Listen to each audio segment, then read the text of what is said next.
Bem, pessoal, nós estamos dando início ao novo capítulo de trabalho e conservação da energia, certo? Neste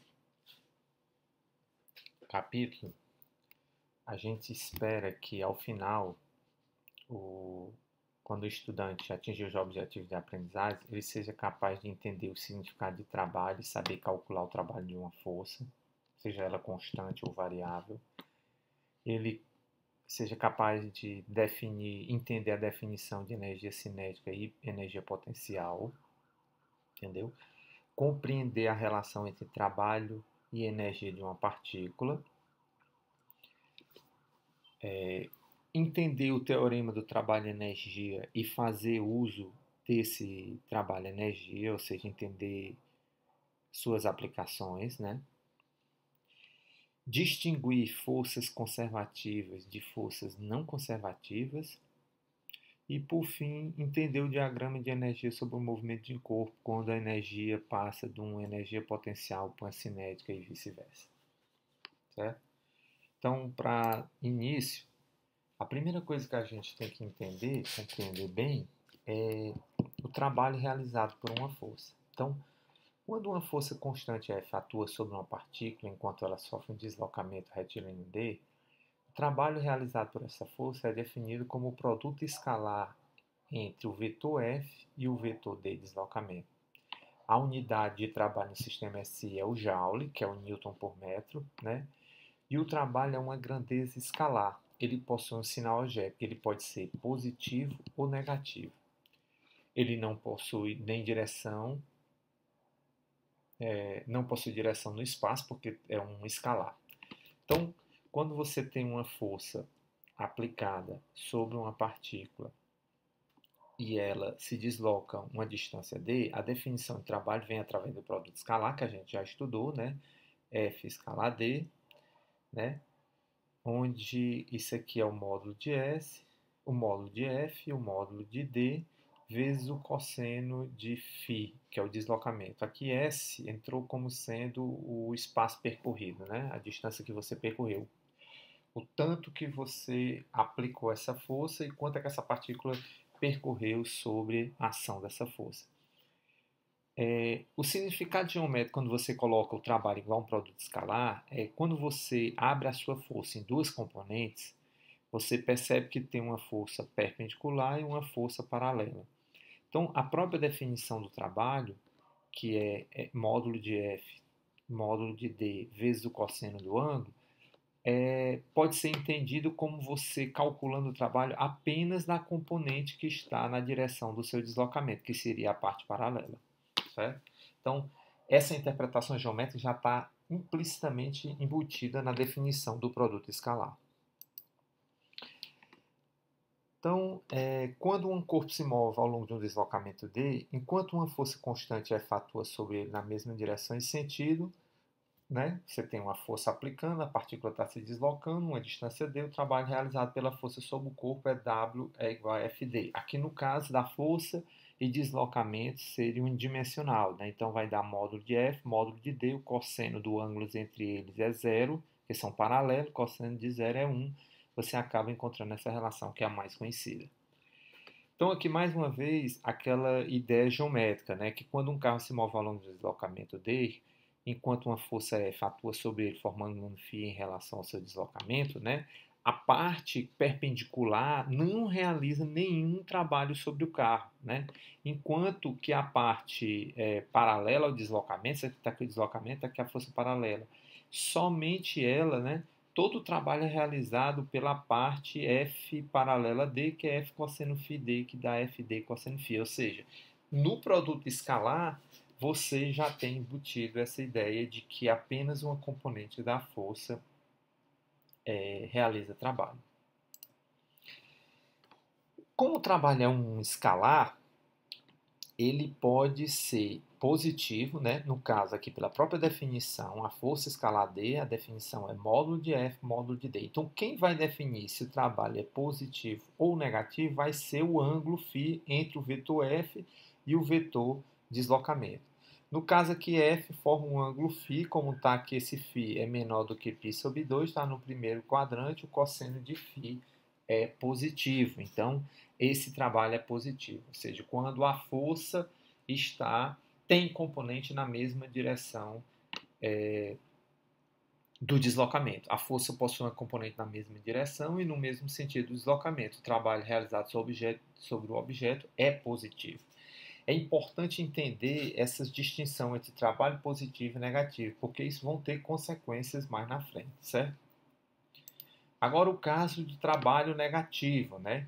Ou seja, quando você tem que o cosseno de φ ele está no segundo quadrante, né? A força aplicada está na direção contrária ao deslocamento. Então, a força possui uma componente do sentido contrário ao deslocamento. O trabalho realizado sobre o objeto é negativo, né? Então, f de cosseno φ, matematicamente, o trabalho vai ser negativo, porque o cosseno de φ é negativo, né? Para entre 90 e 270, que seria o segundo quadrante. Tá certo? E o último caso é o caso onde o trabalho é nulo, ou seja, mesmo que você tenha uma força aplicada, né, o deslocamento é ortogonal a essa força, né, a força aplicada que o deslocamento é nessa direção, o trabalho realizado é nulo porque o cosseno de 90 é zero. A força não realiza nenhum trabalho sobre o objeto. Generalizando, quando uma força que atua sobre um objeto possui um componente ortogonal ao seu deslocamento do objeto, esse componente não realiza nenhum trabalho sobre o objeto. Isso aqui vai ser muito importante quando a gente analisar variação da energia potencial gravitacional, certo? Porque você vai ver que a energia potencial gravitacional ela só depende da altura. Você pode deslocar o objeto que só a variação na altura vai fazer diferença. Exatamente porque a componente da força que atua nesse sistema, que é a gravidade, ela é perpendicular a um deslocamento horizontal. Então, ela não vai realizar trabalho do ponto de vista de um deslocamento horizontal. Tá certo? Então, esses conceitos eles são bastante importantes para as nossas aplicações futuras. Então, vale a pena você revisar e ver exemplos bem definidos de como é que esse trabalho é calculado. Então, trabalho positivo ou negativo. Aí aqui eu faço uma análise com base no trabalho, é um produto escalar, né? Então, vamos aqui para o caso. Um halterofilista apoia um haltere no piso. Então, nesse caso, o deslocamento está para cá, certo? O deslocamento é para baixo. O trabalho realizado pelo haltere sobre as mãos do halterofilista é positivo, por quê? Porque trabalho para cá e a força peso também para cá, né? Que é a força atuando no haltere. Então, a força do haltere sobre as mãos do halterofilista está na mesma direção em sentido de deslocamento das mãos, tá certo? Então, está descendo para cá, mesma direção de D. Quando o cara está subindo o peso, né? O trabalho realizado pelas mãos do halterofilista sobre o haltere é negativo, porque o deslocamento está para cá, mas o halterofilista está botando uma força para cima para que esse negócio desça com movimento constante. Então, as forças da mão do halterofilista sobre o haltere estão na direção e no sentido contrário ao deslocamento do haltere. Então, aqui tem o trabalho realizado pelo haltere sobre o halterofilista e o trabalho realizado do halterofilista sobre o haltere. Entenda que esses trabalhos eles são realizados por entidades diferentes e, portanto, eles podem ter valores positivos ou negativos. Então, atenção, fique atento para quem está realizando o trabalho. Sempre nos referimos ao trabalho realizado por uma força específica sobre um determinado corpo. Certifique-se sempre de especificar com precisão a força que realiza o trabalho mencionado. Quando você levanta um livro, está exercendo sobre ele uma força de baixo para cima e, portanto, o deslocamento do livro é de baixo para cima, de modo que o trabalho realizado pela força sobre o livro é positivo. Porém, o trabalho realizado pela força gravitacional, o peso, sobre o livro é negativo, porque a força gravitacional possui sentido contrário ao deslocamento de baixo para cima. Então, é exatamente o caso do halteres, né? Qual é a força, qual é o trabalho realizado pelo halteres, nesse caso, sobre as mãos do halterofilista? Esse haltere está realizando um trabalho por quê? Porque ele tem um peso, então ele tem uma força gravitacional atuando para baixo e o deslocamento está para baixo. Então, nesse caso, ele baixar o halteres, né, o halter realiza um trabalho positivo sob a mão do halterofilista.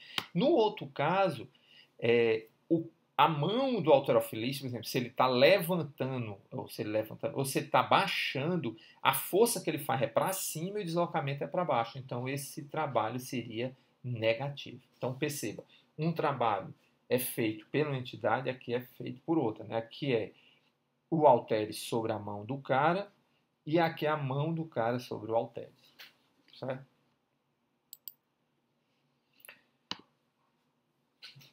Relação trabalho sobre um corpo e sua velocidade. Então, antes da gente apresentar o teorema do trabalho e energia, é importante a gente compreender quais são os efeitos de um trabalho positivo e de um trabalho negativo. Então, do ponto de vista prático, né, a gente pode apresentar a seguinte situação. Um bloco desliza da esquerda para a direita sobre uma superfície sem atrito. Então, quando você empurra o bloco em movimento da esquerda para a direita, a força resultante sobre o bloco está direcionada para a direita. Então, está aqui o diagrama de força sobre o bloco, normal, peso, e a força F que você está aplicando aqui nele. Então, quando você faz isso, o trabalho realizado sobre o bloco durante o deslocamento D é positivo. Então, o bloco já tinha uma velocidade V, ele passa por você, você aplica essa força F. Então, como o trabalho é positivo, o bloco vai aumentar a velocidade dele.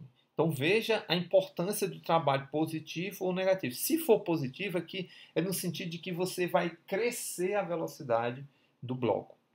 Tá certo? Então, o bloco aumenta a sua velocidade. Agora, vamos para outro caso. Um bloco passa com velocidade V e você aplica uma força contrária. Né? Você empurra o bloco em movimento da direita para a esquerda e a força resultante sobre o bloco está direcionada para a esquerda. O bloco está se deslocando nessa direção, né? Da esquerda para a direita, e você aplica uma força da direita para a esquerda, aqui o diagrama de corpo livre. O trabalho realizado sobre o bloco durante o deslocamento D é negativo, né? A força está numa direção, o D está no outro. Quando você escrever o cosseno aqui vai ser cosseno de 180, isso aqui vai dar negativo. Então o trabalho é menor do que zero.